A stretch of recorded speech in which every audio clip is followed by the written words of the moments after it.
কালীপুজোর রাতে পালন করুন বিশেষ এই টোটকাগুলি। বহুদিন ধরে কোনো মনের ইচ্ছে পূরণ হচ্ছে না, অর্থ সংকটের চিন্তায় দিন রাত এক হচ্ছে, তাহলে কালীপুজোর রাতে টাকা রাখার স্থানে এই জিনিসগুলি রাখার পরামর্শ দিচ্ছেন জ্যোতিষশাস্ত্রবিদরা। বহুদিন ধরে যদি সময় খুব খারাপ যায়, সেক্ষেত্রে কালীপুজোর রাতে এই টোটকাগুলি পালন করতে ভুলবেন না। দেখে নিন কি বলছেন জ্যোতিষশাস্ত্রবিদরা। অতীত, বর্তমান এবং ভবিষ্যৎ, এই তিন কাল নিয়েই মহাকাল। আর এই মহাকালের দেবী হলেন মা কালী।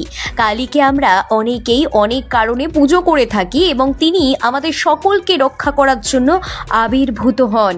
কালী পুজোর দিন ভক্তি সহকারে মায়ের পুজো করার সঙ্গে কিছু বিশেষ টোটকা পালন করতে হবে।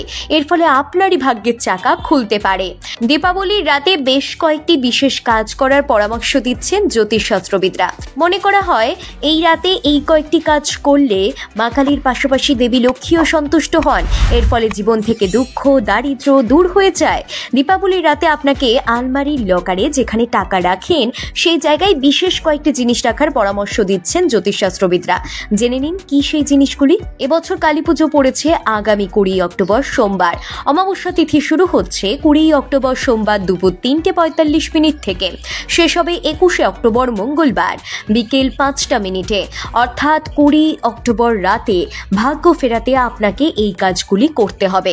কালী পুজোর রাতে মন্দিরে কিছুটা আতপ চাল, ঘি, একটা গোটা নারকেল এবং 108টি জবা ফুল দিয়ে তৈরি মালা দান করুন। এর ফলে জীবন থেকে বাধা দূর হয়ে যাবে। কালী পুজোর রাতে 7টি ডাব নিন এবং তাতে সিঁদুরের ফোঁটা দিন। তারপর সেই 7টি ডাবকে লাল কাপড়ে মুড়ে কুবেরের সামনে সারা রাত রেখে দিন। পরের দিন সকালে সেই 7টি ডাব 7 জন ব্রাহ্মণকে দান করুন। এর ফলে জীবনে শুভ সময় দ্রুত আসবে, আর্থিক উন্নতি হবে আপনার।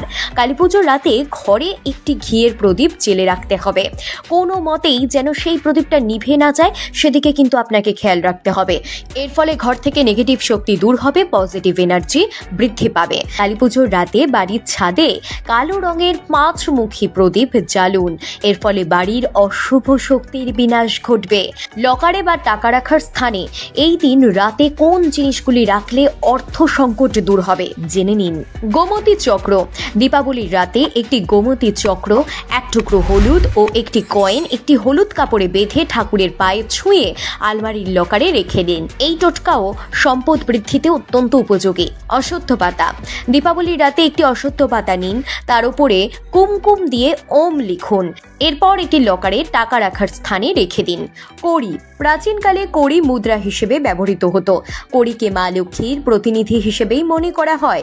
দীপাবলির রাতে মা লক্ষ্মীকে হলুদ কড়ি নিবেদন করে পুজো করুন। তারপর এই কড়িগুলি লকারে রাখুন যেখানে আপনি টাকা রাখছেন। এর ফলে আপনার লকার কখনো শূন্য হবে না, অর্থ সংকট দূর হবে আপনার বাড়ি থেকে। যদিও উপরিউক্ত সকল তথ্যই জ্যোতিষ এবং বাস্তুশাস্ত্রের উপর ভিত্তি করে বলা হয়েছে, এগুলি আপনাকে কোনোভাবেই মানতে বা বিশ্বাস করতে বাধ্য করে না আমাদের channel. Bureau report, lifestyle Bangla.